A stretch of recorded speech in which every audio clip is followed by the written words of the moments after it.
Qual que é a diferença de uma preparação para 80 quilômetros e de uma preparação para 100 quilômetros? Meu nome é Gregório Palaia, ultramaratonista. Hoje eu vou comparar um pouco mais como é que foi o meu treinamento para correr os 80 no passado e para correr os 100 esse ano. Esse ano eu estou fazendo uma preparação um pouco mais profissional. Esse ano é a corrida dos 100 quilômetros, onde eu estou fazendo um trabalho semanal na risca com musculação só de pernas, voltado para a resistência das pernas. Eu também comprei uma bicicleta ergométrica, o que está me ajudando como um auxílio para os treinamentos de corrida. Eu também estou fazendo uma dieta bem rigorosa. Eu fiz dieta para me preparar para os 80, mas a dieta agora está bem mais rigorosa, bem mais restritiva em relação a permitir algumas outras coisas ou permitir variações. Tá bem mais detalhada. E assim, eu pude estudar também mais sobre corrida durante esse tempo que passou, e para a preparação agora eu estou conseguindo trazer algo mais próximo do que seria a dieta de um atleta. Então assim, em relação a esses treinos suportes, esses outros itens, eu estou bem melhor do que para correr os 80. Em relação ao volume de quilômetros, eu estou correndo um pouco a mais esse ano, mas mesmo assim eu ainda me incomodo um pouco essa falta de volume. Eu queria poder ter um volume maior de treinamento, só que a minha rotina com outras atribuições não permite. Então acaba que eu estou fazendo ali uns 60, 50, 70 quilômetros semanais. Queria estar fazendo mais de 100 pelo menos, mas infelizmente não está dando certo. E isso aconteceu também na minha preparação para os 80, que inclusive eu fazia 4 treinamentos, às vezes 5 treinamentos por semana. Agora não. Para correr os 100 eu estou fazendo 6 treinamentos por semana. Treinamentos na verdade corrida, né? Porque às vezes, por exemplo, tem dia que eu faço bicicleta e corrida. Na verdade todo dia eu faço um pouquinho de bicicleta, né? Eu estou com esse foco de pelo menos 10, 15 minutinhos de bicicleta todo dia. E isso está sendo muito bom.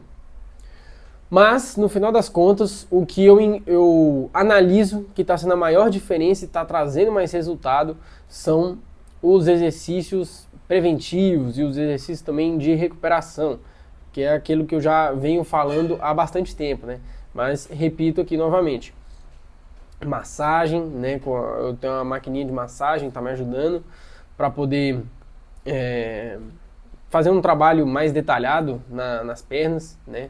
Inclusive, enfim, eu tive que depilar minhas pernas para ajudar nessa massagem. Eu esteticamente não curto muito isso, mas foi até bom, psicologicamente foi bom. Por quê? Porque aí eu olho para minha perna e aí eu já raciocínio, opa, eu sou atleta. Eu coloco na cabeça como se eu de fato fosse um atleta profissional. Então tem um efeito psicológico, traz também uma maior seriedade para minha preparação. Então foi bom. E além disso, estou fazendo liberação miofascial. Mais uma vez mostrando aqui no canal, para quem não lembra, é esse aqui, tá? Esse rolinho aqui, ele me ajuda para fluxo sanguíneo das pernas. Isso é importante como uma forma de prevenir lesão, mas também tratamento para dor muscular e tudo mais, é interessante. A bicicleta, de certa forma, também é um grande auxílio, ela ajuda na mobilidade. E por último, o alongamento em si. Depois das corridas, eu estou tendo bem mais cuidado com esses alongamentos do que eu tive na preparação dos 80. Então eu estou bem confiante e essas são as principais diferenças em relação a treinamento. Agora, em relação a resultado, duas coisas que eu queria pontuar. Uma é, eu estou podendo fazer treinamentos sem sentir lesões, que antes era comum, pequenas lesões, tipo, hoje o joelho está doendo bastante. No outro dia o tornozelo está doendo bastante. Hoje é a sola do pé, hoje é a panturrilha. Isso era frequente nas minhas corridas ano passado. O que está diferente esse ano. Esse ano eu faço corridas e eu não sinto nada. Inclusive eu corri 30 km há pouco tempo, como um longão, e eu não senti nada, não senti nenhuma lesão, né? Claro, um pouco cansado e tudo mais, mas não foi nenhuma lesão, tanto é que 2 dias depois eu já estava 100% novamente. Isso é maravilhoso. Eu acredito que é um bom trabalho, o meu trabalho dando resultado nesses outros aspectos de exercício que eu falei, que estão trazendo essa diferença. E por último, que eu queria pontuar, que na verdade é o que está pegando um pouco para mim agora, é o peso. Isso sim, eu tive um resultado melhor para correr os 80. Os 80 eu consegui abaixar meu peso até 69, 70, oscilei ali, e na última semana eu bati 70, eu corri com 70 quilos. É natural que na última semana ganhe um pouco de peso por conta do carboidrato com glúten, isso é natural. Só que eu me pesei hoje, hoje é dia 22 de maio, minha prova dos 100 km é no dia 15 de junho, ou seja, falta menos de um mês, faltam umas 3 semanas, e eu estou com 73. Isso foi um pouco frustrante, né? Até porque eu tô tentando reduzir peso, eu tô comendo assim alimentos com baixa caloria e tudo mais. Claro, eu preciso fazer uma carga forte de carboidrato simples. Isso eu sei que atrapalha um pouco para poder reduzir o peso. Mas eu acredito que isso é muito fruto de um projeto de hipertrofia que eu fiz antes desse projeto da ultramaratona de 100. Antes de colocar na cabeça, na verdade eu fiz um desafio de 30 dias correndo 5 km todos os dias, né?